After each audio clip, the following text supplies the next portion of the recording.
معزز ناظرین اکرام، آج کا واقعہ حضرت امام زین العابدین حضرت علی بن امام حسین اور ابو ملائکہ کی روایت سے پیش کیا جا رہا ہے، جسے انہوں نے میسور بن مخرمہ سے روایت کیا ہے، اور اس کے علاوہ عبداللہ بن زبیر نے بھی اس اہم واقعے کو روایت کیا ہے، جبکہ امام بخاری نے احکام و مسائل جلد اول صفحہ نمبر 314 حدیث نمبر 5230، ابو داؤد نے کتاب النکاح میں، ابن ماجہ نے بھی کتاب النکاح میں، ترمذی میں کتاب المناقب میں، اور حاکم میں کتاب المعرفت صحابہ میں، اور بہت سی سندوں سے اس واقعے کو روایت کیا گیا ہے۔ فتح مکہ کے فوراً بعد ابو جہل کا خاندان مسلمان ہو گیا، جس میں اس کی ایک خوبصورت کنواری بیٹی بھی تھی۔ کچھ صحابہ نے حضرت علی کو مشورہ دیا کہ آپ ابو جہل کی بیٹی سے شادی کر لیں، اور نکاح کا پیغام جویریہ کے گھر بھیج دیا۔ ابو جہل چونکہ غزوہ بدر میں ہی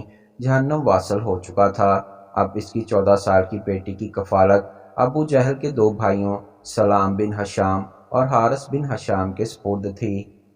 چونکہ سارا خاندان ہی فتح مکہ پر مسلمان ہو چکا تھا، یہ دونوں نکاح کا پیغام ملتے ہی حضرت محمد صلی اللہ علیہ وآلہ وسلم کی بارگاہ میں حاضر ہوئے۔ دوسری طرف حضرت فاطمہ سلام اللہ علیہ کو حضرت علی کی دوسرے نکاح کی باتیں صحابیات سے مل چکی تھیں، اور آپ حضور صلی اللہ علیہ وآلہ وسلم سے پہلے ہی اس کا ذکر کر چکی تھیں، جبکہ وہ دونوں بھائی حضور صلی اللہ علیہ وآلہ وسلم کی خدمت میں اپنے بھائی ابو جہل کی بیٹی کا نکاح حضرت علی سے کرانے کی اجازت کے لیے حاضر ہوئے، تو حضور صلی اللہ علیہ وآلہ وسلم نے فرمایا، ہشام بن مغیرہ جو کہ ابو جہل کا باپ تھا، اس کی اولاد سلم بن ہشام اور حارث بن ہشام نے اپنے بھائی ابو جہل کی بیٹی کا نکاح علی بن ابی طالب سے کرانے کی مجھ سے اجازت مانگی ہے، لیکن میں انہیں ہرگز اجازت نہیں دوں گا، یقیناً اس کی اجازت نہیں دوں گا، ہرگز میں اس کی اجازت نہیں دوں گا۔ البتہ اگر علی بن ابی طالب جب میری بیٹی کو طلاق دے کر ان کی بیٹی سے نکاح کرنا چاہے تو میں اس میں رکاوٹ نہیں بنوں گا، کیونکہ فاطمہ میرے جگر کا ٹکڑا ہے، جو اس کو برا لگے وہ مجھے برا لگے گا، اور جس چیز سے اسے تکلیف پہنچتی ہے اس سے مجھے بھی تکلیف پہنچتی ہے۔ اس کے بعد حضور صلی اللہ علیہ وآلہ وسلم نے فرمایا، میں حلال کو حرام اور حرام کو حلال نہیں کرتا، مگر خدا کی قسم اللہ کے رسول کی بیٹی اور اللہ کے رسول کے دشمن کی بیٹی ایک جگہ جمع نہیں ہو سکتی۔ اس واقعے پر کوئی یہ شبہ کر سکتا ہے کہ رسول صلی اللہ علیہ وآلہ وسلم نے خود بھی شادیاں کی تھیں، تو پھر حضرت علی کو دوسری شادی سے کیوں روکا، کیوں اپنی بیٹی کے حق میں سوکن کو پسند نہ فرمایا؟ اب دیکھیں رسول اللہ صلی اللہ علیہ وآلہ وسلم کے معاملے میں کیا پیچیدگی واقع ہوتی ہے۔ شرعاً آپ کی بیٹی پر بھی سوکن لانا آپ صلی اللہ علیہ وآلہ وسلم کے داماد کے لیے حلال تھا، اسی وجہ سے حضور صلی اللہ علیہ وآلہ وسلم نے بھی یہ نہیں فرمایا کہ ان کے لیے یہ فعل حرام ہے، بلکہ آپ صلی اللہ علیہ وآلہ وسلم نے خود حلال کو حرام نہیں کیا۔ لیکن یہاں حضور صلی اللہ علیہ وآلہ وسلم کی ایک ہی شخصیت میں دو مختلف حیثیتیں جمع تھیں۔ ایک حیثیت میں آپ صلی اللہ علیہ وآلہ وسلم انسان تھے، اور فطرتاً یہ ممکن نہ تھا کہ آپ کی صاحبزادی کے گھر میں سوکن آنے سے تلخی پیدا ہو، اس کا تھوڑا یا بہت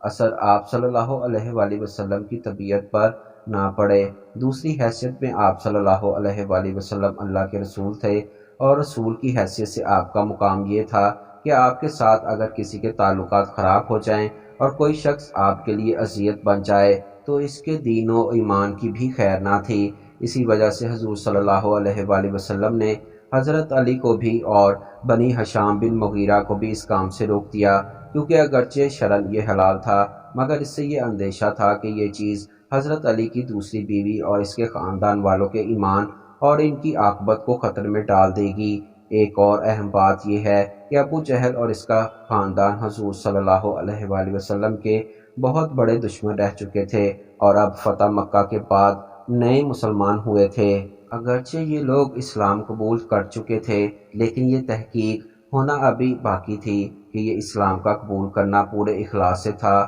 یا کہ صرف شکست کا نتیجہ تھا۔ ان حالات میں ابو جہل کی بیٹی حضور نبی کریم صلی اللہ علیہ وآلہ وسلم کی بیٹی کے گھر سوکن بھر کے آ جانا بڑے فتنوں کا سبب بن سکتا تھا۔ اسی لیے حضور صلی اللہ علیہ وآلہ وسلم نے فرمایا کہ میری بیٹی اور میرے دشمن کی بیٹی ایک گھر میں جمع نہیں ہو سکتی۔ آپ صلی اللہ علیہ وآلہ وسلم نے فرمایا، اگر ایسا ہو جاتا ہے تو بہت سے لوگ فتنہ کا شکار ہو جائیں گے۔ اب لوگ یہ سوال بھی کرتے ہیں کہ ابو جہل کے خاندان سے کہیں زیادہ نبی پاک کا دشمن تو ابو سفیان کا گھرانہ تھا۔ اگر ابو جہل کی بیٹی خانوادہ رسالت میں شامل نہیں ہو سکتی تو پھر حضور صلی اللہ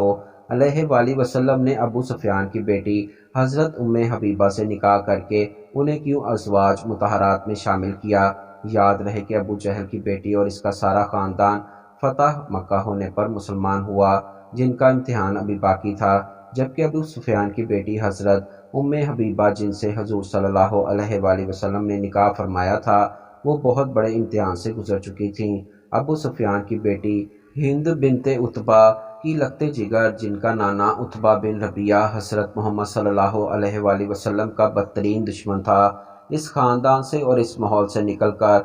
وہ حضرت عمر اور حضرت حمزہ سے بھی پہلے ایمان لاتی ہیں، اپنے شوہر کو مسلمان کرتی ہیں۔ خاندان والے آپ پر بے پناہ ظلم و ستم کرتے ہیں، جس کی وجہ سے آپ حبشہ ہجرت کر جاتی ہیں۔ حبشہ جا کر ایک نیا امتحان شروع ہو جاتا ہے، وہاں جا کر شوہر عیسائیت قبول کر لیتا ہے اور حضرت ام حبیبہ دین کی خاطر شوہر سے علیحدگی اختیار کر لیتی ہیں۔ ایک انجان ملک میں آپ تنہا اپنی چھوٹی سی بچی کے ساتھ عزم و استقلال کے ساتھ زندگی گزارنا شروع کر دیتی ہیں۔ تب نبی کریم صلی اللہ علیہ وآلہ وسلم نگاہ انتخاب ہے اور آپ صلی اللہ علیہ وآلہ وسلم حبش میں ان کو نگاہ کا پیغام بھیجتے ہیں۔ غزوہ خیبر کے بعد وہ حبش سے واپس آ کر حرم نبوی میں داخل ہوتی ہیں۔ اس کی تھوڑی مدت بعد قریش صلح حدیبیہ کی خلاف ورزی کے مرتکب ہوتے ہیں اور ان کو اندیشہ ہوتا ہے کہ نبی کریم صلی اللہ علیہ وآلہ وسلم مکے پر چڑھائی کر دیں گے۔ اس موقع پر ابو سفیان صلح کی بات چیت کے لیے مدینہ آتا ہے اور اس امید پر بیٹی کے ہاں پہنچتا ہے کہ اس کے ذریعے صلح کی شرائط طے کرنے میں سہولت ہوگی۔ برسوں کی جدائی کے بعد پہلی مرتبہ باپ بیٹی کو ملنے کا موقع ملتا ہے، مگر جب وہ رسول اللہ صلی اللہ علیہ وآلہ وسلم کے فرش پر بیٹھنے کا ارادہ کرتا ہے تو فوراً بیٹی یہ کہہ کر اسے اٹھا دیتی ہے کہ رسول اللہ صلی اللہ علیہ وآلہ وسلم کے فرش پر ایک دشمن اسلام نہیں بیٹھ سکتا۔ ان حالات کے بعد اگر کوئی حضرت ام حبیبہ کا موازنہ ابو جہل کی بیٹی جویریہ سے کرے تو ہمارے خیال میں اس سے بحث کرنا فضول ہوگا۔ البتہ جویریہ کا حضرت علی کے گھر آنا فتنوں سے خالی نہ تھا۔ امام علی کا جویریہ سے نکاح نہ ہونے کا سب سے بڑا سبب یہی تھا کہ جو حضور صلی اللہ علیہ وآلہ وسلم نے فرمایا، میری بیٹی اور میرے دشمن کی بیٹی ایک گھر میں جمع نہیں ہو سکتی۔